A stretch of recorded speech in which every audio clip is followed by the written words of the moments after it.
एक दौर था जब कोई भी बड़ी फिल्म बिना अमरीश पुरी के पूरी नहीं होती थी। वह जब भी पर्दे पर विलेन बनकर आते थे तो दर्शक सच में ही डर जाते थे। फिल्मी दुनिया में जो भी एक्टर कदम रखता है उसमें से ज्यादातर का सपना हीरो बनने का होता है। अमरीश पुरी भी बॉलीवुड में हीरो बनने आए थे। हीरो तो नहीं बन पाए लेकिन विलेन के तौर पर उन्होंने कामयाबी के झंडे गाड़ दिए। अमरीश पुरी के बड़े भाई का नाम मदन पुरी था। मदन पुरी उस समय बॉलीवुड में अच्छा खासा नाम कमा चुके थे। आपको ये जानकर हैरानी होगी कि अमरीश पुरी को उनके भाई ने ही फिल्मों में लेने से मना कर दिया था। इसके बाद अमरीश पुरी ने थिएटर से अपने करियर की शुरुआत की थी। साल 1967 में उनकी पहली मराठी फिल्म शंततू कोट चालू आहे आई थी।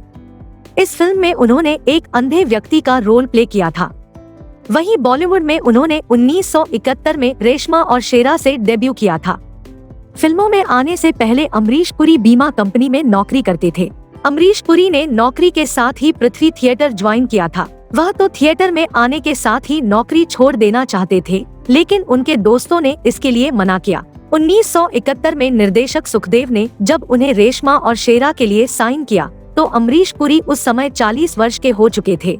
1980 में आई हम 5 फिल्म ने उन्हें कमर्शियल फिल्मों में भी स्थापित कर दिया। 90 के दशक में आई रामायण तो सभी ने देखी होगी, पर क्या आपको मालूम है कि रामायण में रावण का निभाने वाले अरविंद त्रिवेदी की जगह यह रोल अमरीश पुरी को मिलने वाला था।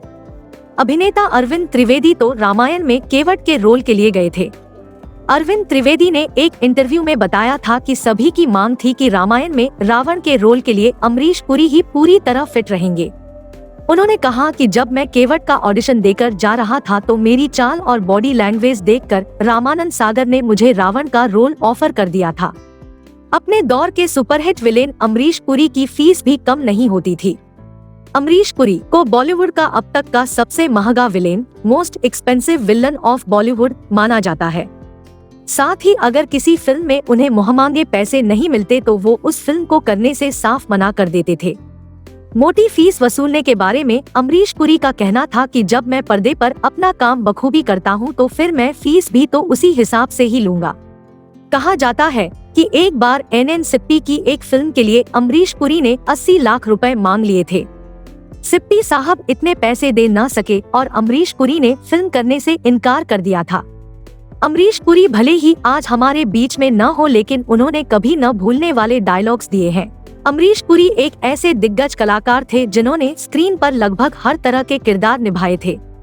करण अर्जुन, मिस्टर इंडिया, फूल और कांटे जैसी अनेक फिल्मों में उनके द्वारा बोले गए डायलॉग आज भी फैंस को याद है।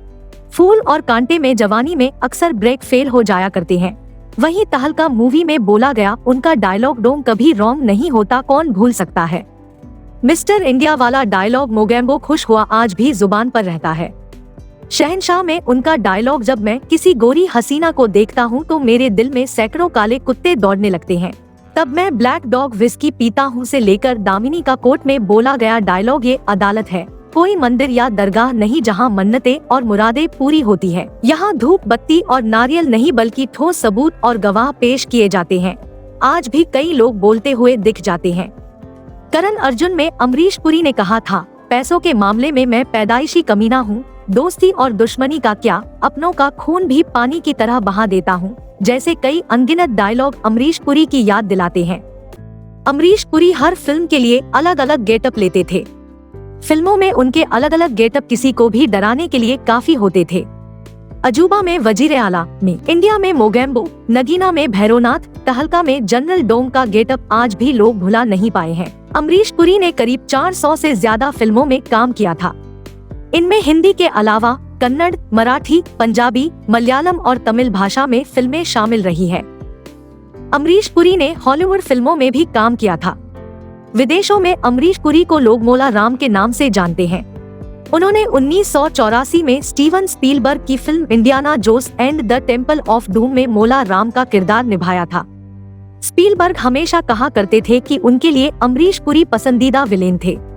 Film Indiana Jones and the temple of doom के लिए अमरीश पुरी ने अपने बाल शेव कराए थे।